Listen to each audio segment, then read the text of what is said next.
What do you call a police force that's inefficient at enforcement, ineffective at public communications, and inept at public management? The Guyana Police Force. Or at least that's what tens of thousands of Guyanese believe after the police force's worst month in recent history. From the killings in Linden to their involvement in the suspected killing of Adriana Younge. I'm the Unspecialist. Let's talk about why nobody trusts or respects the Guyana Police Force. In modern societies, law enforcement is a fundamental component of governance and public management. Laws exist on paper, but they are broken in reality. As such, law enforcement exists as part of a system that upholds those laws and keeps the people accountable. At least, that's how we expect law enforcement to work. However, in Guyana, law enforcement, like many other systems, is seriously broken. That statement could be dismissed as political or emotionally charged, but there are way too many ways to prove the deplorable state of law enforcement in Guyana. Because law enforcement is always ongoing, a good place to start your assessment is their recent track record or recent form, a lot like a football or basketball team. For the Guyana Police Force, this recent track record is horrendous. In fact, this April 2025 might be their worst month of the 20s. You could even make an argument for it being their worst month of the 21st century. April started with the brutal killing of Ronaldo Peters in Linden. The unjust killing sparked protests during which the police used live rounds and killed a protester. Live rounds. Watch yourself. There was public outcry after both killings, but tensions calmed after a few days. The police officer responsible for killing Peters has since been held and charged for the murder. That event alone would make for a terrible stain on the police record. However, it would later be exceeded in abhorrence by the events that unfolded during the disappearance of Adriana Younge. Thousands of Guyanese watched live as Khalid Mandal, former commander for Region No. 3, and other police officers stood outside Doubleday Hotel, seemingly protecting the property instead of securing it to conduct a proper investigation of the missing report. Bearing the title of the video in mind, let's look at the police response to the report that Adriana Younge went missing. I'll do a more in-depth analysis of the first 48 hours in a separate video, but for now, here's an abbreviated assessment. After receiving the report, the police searched the premises and found nothing. They noted that some of the rooms were locked and thus not searched. After the initial search, the police stood guard outside the hotel entrance. While Adriana's parents maintained that their daughter never left the hotel, we saw Commander Mandel show the mother alleged footage of Adriana leaving the hotel. She confirmed the girl in the footage was not Adriana. Despite getting negative ID from the best source possible, the police released an official statement that she left in a red and black rum. This false report led to the arrest and embarrassment of an innocent man, Dion Jeffrey, who lost the contract and suffered serious reputational damage. This entire time, the police were standing guard outside the hotel. 10 hours later, the pool area was searched again at midnight with no success. Standing here since 2 o'clock. You ain't know how long I standing here. You hear? No, you don't know how long I standing here. You actually stand. That was 1:30. Here in the morning. Here, tell you, if this man, with the owner for this place, had a heart, at the time when we gonna ask this, what's going on? The man would have told and said, I want you to listen, I don't go to church. I'm a bad boy. Yeah? I don't go to church. The man, if he had a heart, when he come here and really do a mission, he will turn and say, Jack, come and sacrifice, I'm going to At this point, arguably much earlier, the police should have locked down the hotel and treated it like a crime scene.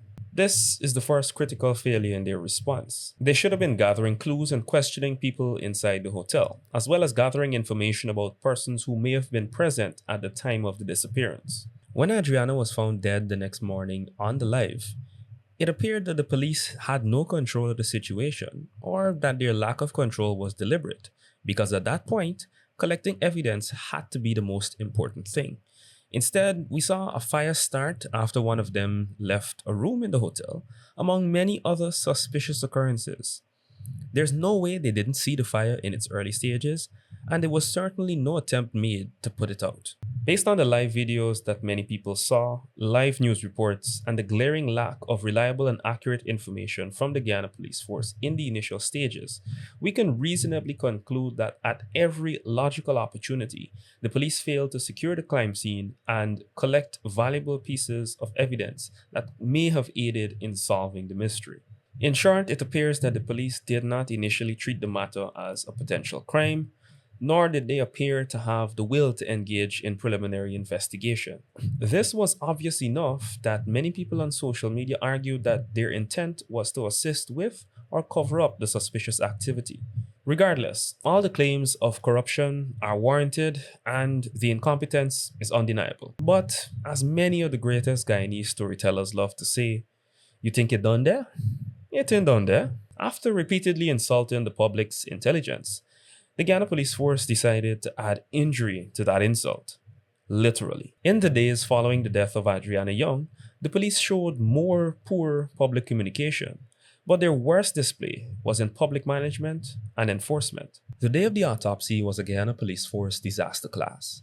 Knowing that there was a high-profile autopsy occurring and that tensions were high from days of protest and unrest, the police did not secure the hospital or the block surrounding the hospital.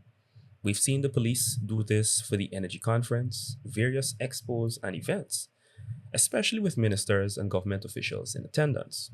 But somehow they forgot to be proactive at the hospital. Maybe it's because the police excel at showing force and opening fire on crowds. It didn't take long after engaging the crowd for Orandi Samuel, a Buxtonian, to be shot and killed by police.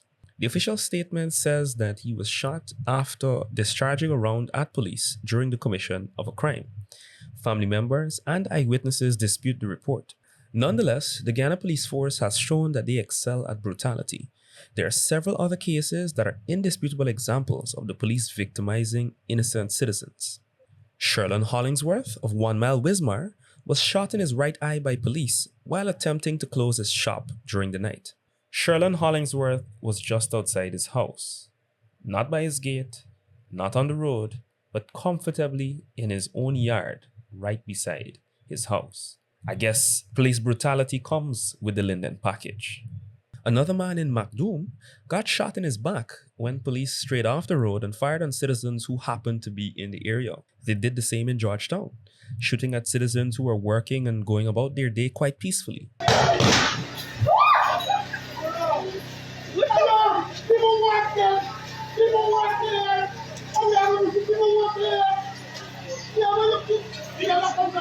There's also footage of police ranks beating Adriana Younge's cousin and other villagers on the first night of protest. The police also drove into a crowd of men for no apparent reason.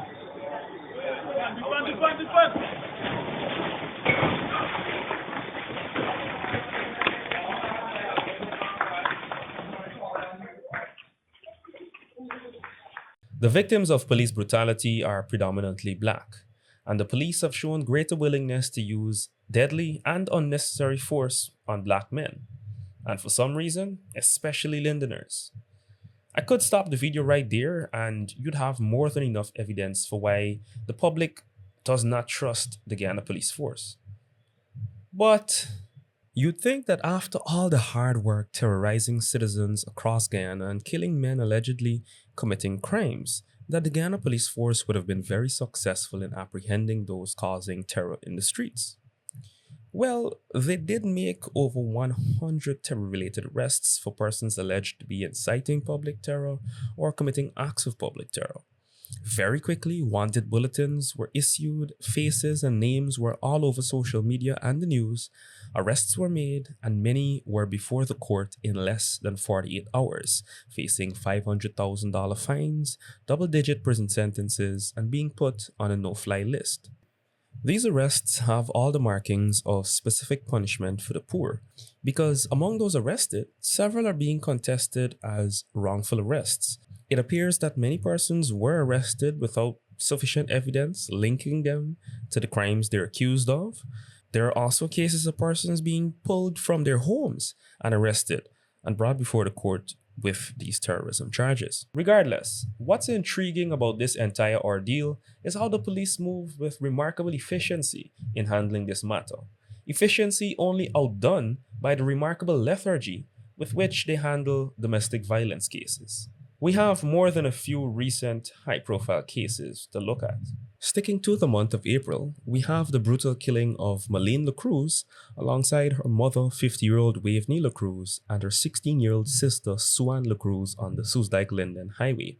Her brother, 23-year-old Sion LaCruz, survived the attack but remained hospitalized after sustaining gunshot wounds to his shoulder and jaw.